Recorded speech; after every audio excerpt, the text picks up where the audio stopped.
How many of you know someone that has been affected by cardiovascular disease? I definitely know people who deal with CVD.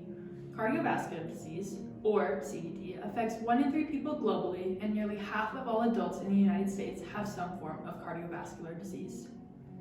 CVD is an umbrella term for things like heart attacks, high blood pressure, and coronary artery disease, which can lead to a heart attack.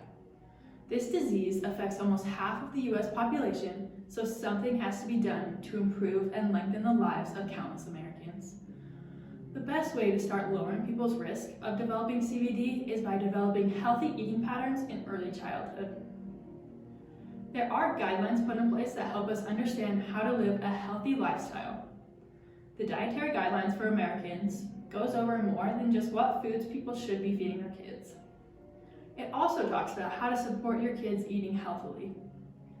Support and active engagement from the various people and places involved in the lives of children and adolescents is necessary to help establish and maintain healthy dietary patterns that support healthy weight and the prevention of chronic disease. Support for children needs to come from both guardians and schools. One way to do this is to incorporate a health and well-being class or subject into the required curriculum of public schools. This would introduce children to a possibly new idea that what they eat can affect their health now and it can affect their health when they are adults. Educating kids on risks of unhealthy eating could help reduce their risk of developing obesity, type 2 diabetes, or cardiovascular disease. This could also help kids understand exactly what goes into eating a healthy diet as well as living a healthy lifestyle. Implementing these practices into the lives of children while they are at school can help kids develop healthy eating habits. Another way of helping children is to introduce school-sponsored gardens into public elementary schools. Studies have shown that when kids grow their own food, they are more likely to want to eat it. In California, there was an experiment done on a school where they had a school-based garden.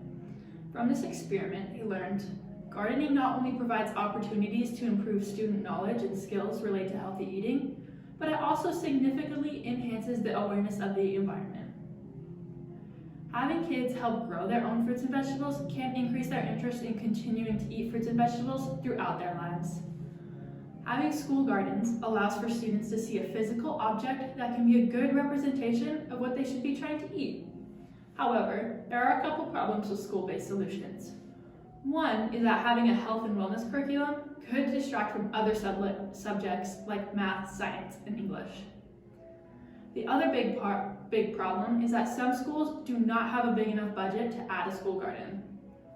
In spite of these challenges, I believe that incorporating these programs wherever possible can greatly reduce a child's risk of developing cardiovascular disease.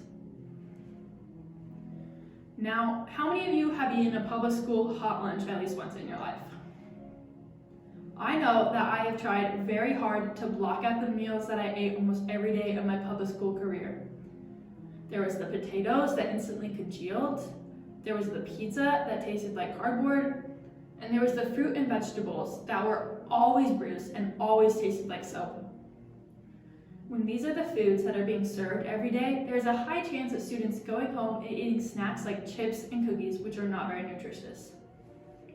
Increasing the funding for school lunches could increase the quality of food that is served. The ultimate goal is to help kids get ahead of possible health problems by educating them on their health. Doing this at school allows for lots of children to understand how important their diet is in lowering their risks of developing cardiovascular disease when they are older. Having to retrain minds that are over the age of 20 can be difficult. So, teaching children what eating healthy is, what the risks of not eating healthy are, and how their lifestyle can affect them later on in their lives can help prevent them from developing cardiovascular disease. Thank you.